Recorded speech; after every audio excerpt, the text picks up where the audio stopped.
Այսօր խոսելու ենք Հայաստանի Հանրապետության մարզերի ներդրումային գրավչության բարելավման հիմնական ուղիների մասին։ Ընդհանրապես յուրաքանչյուր երկրում մարզերի եւ տարածքային միավորների զարգացումը հանդիսանում է մեծագույն հիմնախնդիր։ Եվ այդ զարգացումն է, որ տարիների ընթացքում հանգեցնում է տվյալ տարածքային միավորում ներդրումային գրավչության բարելավման։ Տարածքային զարգացման կարևորագույն բնութագրիչներից մեծը բնականաբար տարածքային համաչափ կամ անհամաչափ զարգացումն է։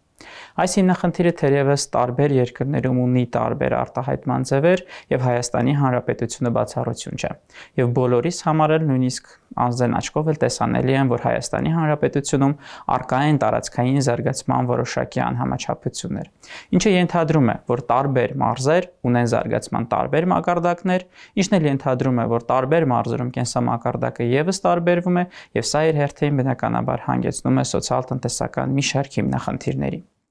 Այնուամենայնիվ, խոսելով տարածքային զարգացման անհամաչափությունների մասին եւ դրանց ազդեցության մասին ներդրումային գրավչության վրա, առաջին հերթին առաջանում է անհրաժեշտություն հասկանալու, թե ինչպիսին է տարածքային զարգացման անհամաչափությունների մակարդակը Հայաստանի Հանրապետությունում։ Հայաստանի պետական տնտեսագիտական համալսարանի Ամբերդ հետազոտական կենտրոնի կողմից տարբեր ուսումնասիրությունների շրջանակներում այս հարցին անդրադարձ կատարվել է։ Եվ մեր կողմից իրականում մշակվել է մեթոդաբանություն, գործիք, մոդել, որի կիրառմամբ հնարավորություն է ստեղծվում չափելու Հայաստանի Հանրապետությունում տարածքային զարգացման անհամաչափությունների մակարդակը։ Կուզեի նշել եւ արձանագրել, որ մեր կողմից մշակված գործիքը կենտրոնանում է այնպիսի ցուցանիշների դիտարկման վրա, ինչպիսիք են համախառն արտադրանքը, սպառման ծավալները, հետևաբար սպառման հնարավորությունները, աշխատավարձի մակարդակը, անդրադառնում է նաև բնակչության խտությանը, անդրադառնում է երիտասարդների տեսակարար կշռին ընդհանուր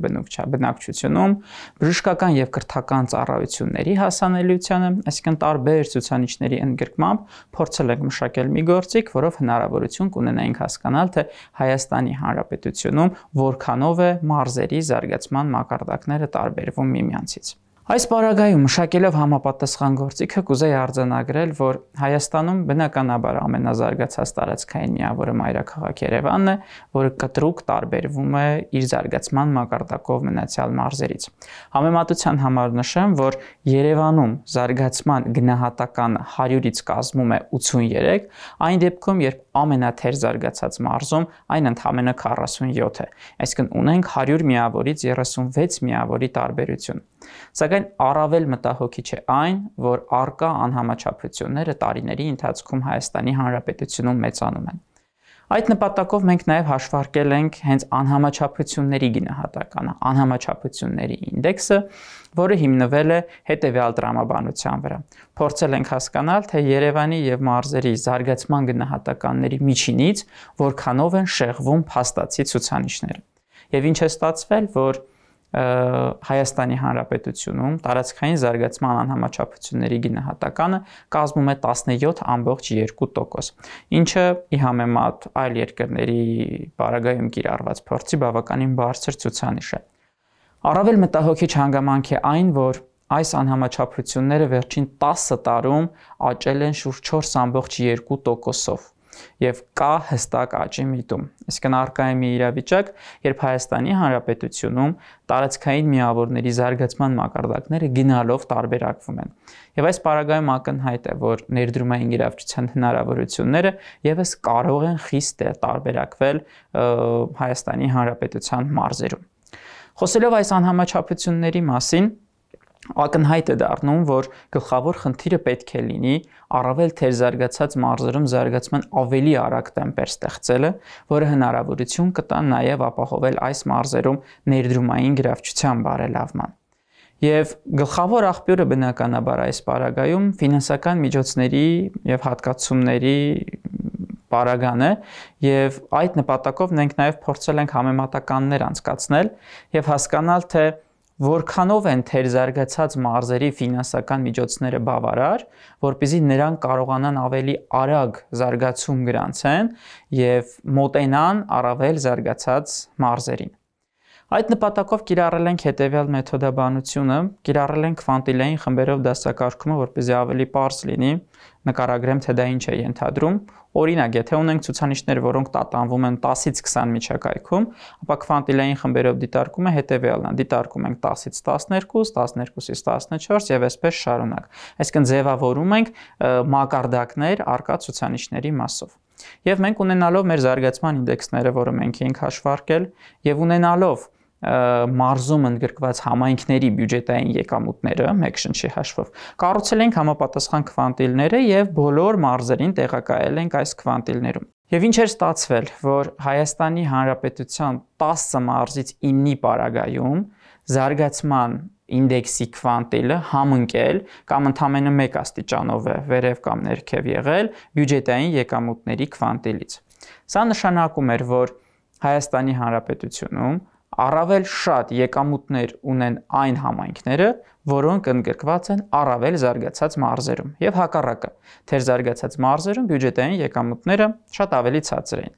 Եվ այս դեպքում իրապես շատ լուրջ խնդիր է առաջանում. ինչպես կարող է առավել թերզարգացած մարզը ունենալով ավելի քիչ ֆինանսական միջոցներ, կարողանալ ապահովել այնպիսի զարգացում, որ կարողանա գերազանցել կամ մոտենալ առավել զարգացած մարզերին, որոնց եկամուտներն անհամեմատ բարձր են։ Եվ սա հանգեցնում է շատ լուրջ խնդիրների պրակտիկայում, ինչը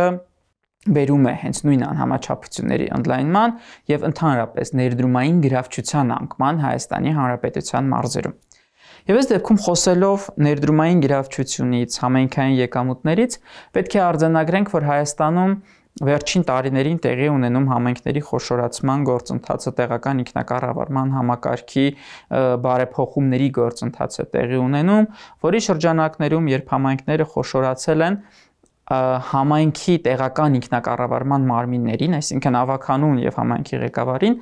տրվել են մի շարք լիազորություններ, 300-ից ավել լիազորություններ, որոնք շատ հիանալի կերպով եթե աշխատեին, ապա կարող էին ապահովել համայնքների զարգացում։ Համայնքների խոշորացման արդյունքում տեղական ինքնակառավարման մարմիններին, այսինքն համայնքապետին եւ ավականուն տրվել են մի շարք լիազորություններ, որոնք բավականին լայն են եւ կարող են նպաստել իրապես համայնքների զարգացմանը, սակայն գալիս ենք մի իրավիճակի դրան զուգահեռ, երբ այս լիազորությունների ապակենտրոնացումը չի ուղեկցվել ֆինանսական ապակենտրոնացմամբ, այսինքն համայնքները շարունակում են իրենց ֆինանսական միջոցների մեծ մասը ստանալ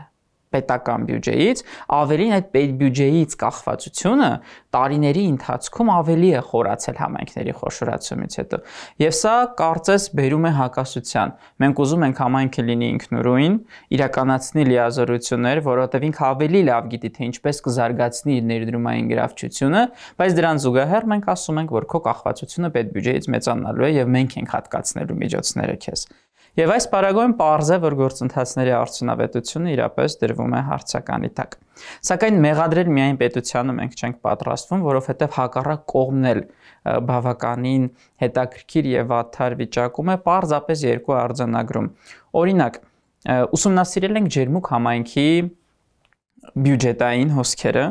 եւ բոլորից հայտնի է, որ Ջերմուկը կարող է լինել ներդրումային գրավչության տեսանկյունից զբոսաշրջային հրաշալի կենտրոն, ինձ թվում է դա ոչ մեկի համար գաղտնիք չէ,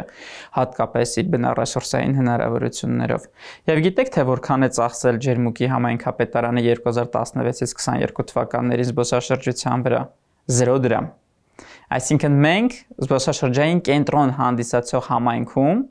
չունենք տեղական ինքնակառավարման մարմիններ, որոնք համայնքի բյուջեից հատկացնեն ոլորտի զարգացմանը գումարներ։ Իսկն սպասում են, որ պետբյուջեից կլինեն հատկացումներ դրա համար։ Եվ սա բնականաբար բերում է շատ լուրջ խնդիրների, երբ համայնքը ինքը չի գիտակցում իր ներդրումային գրավչությունը, ինքը չի ստեղծում պայմաններ, որպեսզի համայնքում զարգանան եւ ներգրավեն նոր ներդրումներ, ապա ամեն ինչ իրապես դառնում է շատ լուրջ խնդիր։ Եվ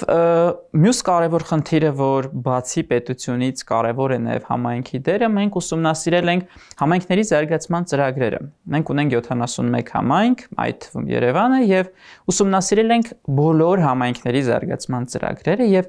արձանագրել ենք, որ դրանցից 42-ում ունենք մի հետաքրքիր խնդիր, երբ ծրագրով սահմանված նպատակները գրեթե կրկնվում են այլ ծրագրերով սահմանված նպատակների հետ, ինչը տրամաբանական չէ։ չի կարող համայնքների մեծամասնությունում զարգացման նպատակ սահմանվել նույնը Շիրակի մարզի եւ Սյունիքի մարզի օրինակ տարբեր համայնքներում տրամաբանություն եւ բնականաբար արդյունավետություն այս պարագայում սпасել այդ ծրագրից անհնար է։ Խոսելով տարածքային զարգացումից, համայնքներից, դրանց ազդեցությունը ներդրումային գրավչությունից, կարծում եմ բոլորիս հետաքրքրել է վերջապես այս ամենի արդյունքում Հայաստանի Հանրապետության մարզերում ներդրումային գրավչությունը ինչ մակարդակում է գտնվում։ Եվ այս նպատակով մենք եւս մշակել ենք գործիք, որով գնահատում ենք առանձին ներդրումային հնարավորությունները յուրաքանչյուր մարզի եւ գնահատում ենք ներդրումային ռիսկերը։ Նշեմ, որ գործիքը հաշվի առնում եւ հիմնված է թվով 41 ցուցանիշների վրա, հետեւաբար մենք փորձել ենք առավելագույն ընդգրկմամբ նկարագրել մարզերը, որպեսզի ստանանք արդյունավետ բնականաբար տվյալներ։ Ցուցանիշները խմբավորված են 10 խմբում, որոնցից 6-ը վերաբերում են հնարավորություններին, 4-ը ռիսկերին։ Հնարավորությունների առումով վստահ եմ հետաքրքրում է թե ինչ խմբեր են, դրանք են արտադրական ներուժն ենք գնահատել մարզերում, մարդկային կապիտալը բնականաբար, ել ինչ ներդրումներ առանց ենթակառուցվածքների,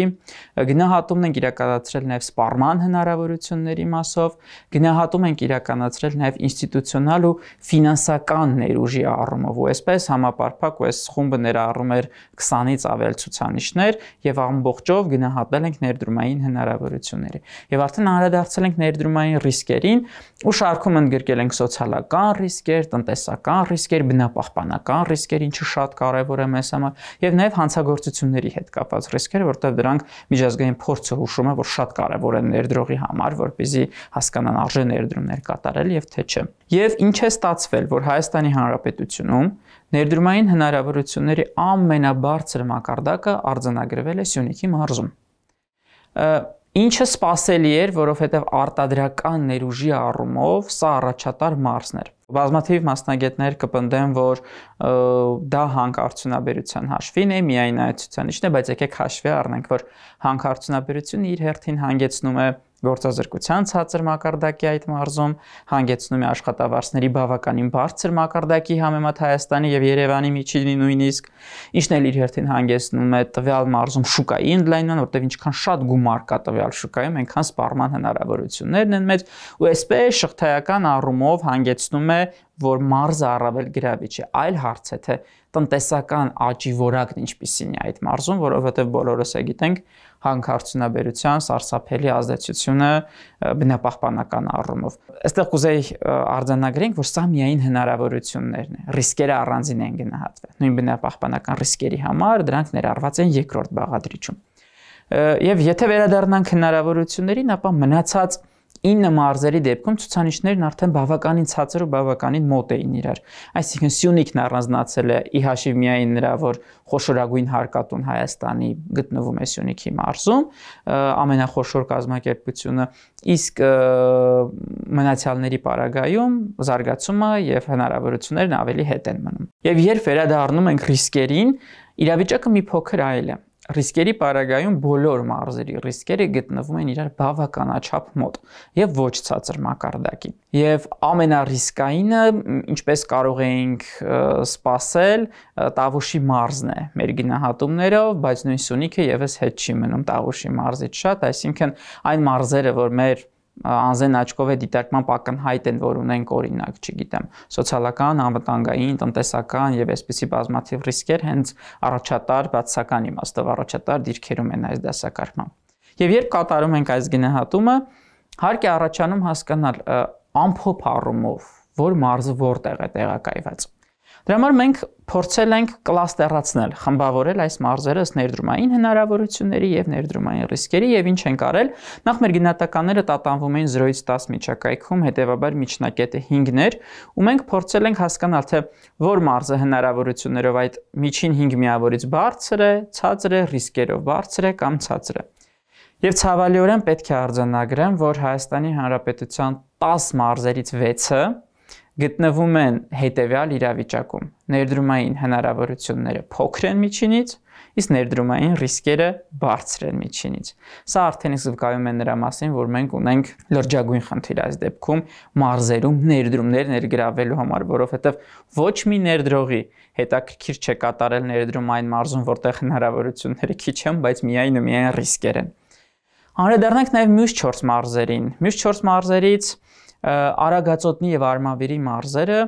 հետևյալ իրավիճակում են։ Ներդրումային հնարավորությունները կրկին փոքր են միջինից, սակայն ներդրումային ռիսկերը այս երկու մարզում միջինից եւս ցածր են։ Սա համեմատաբար նախորդ դեպքի ավելի բարվոք վիճակում է, բայց կրկին դժվար է պատկերացնել ներդրողին ցածր հնարավորություններով մարզերում ներդրումներ կատարելուց։ Այստեղ կուզեի արձանագրել, սա քանակական չափում է եւ դա չի բացառում, որ նույն Արագածոտնի մարզում կան թիրախային կետեր, որոնց զարգացմամբ կարող ենք բերել ներդրումներ։ Դա արդեն ապագայամետ կողմնորոշման մասին է։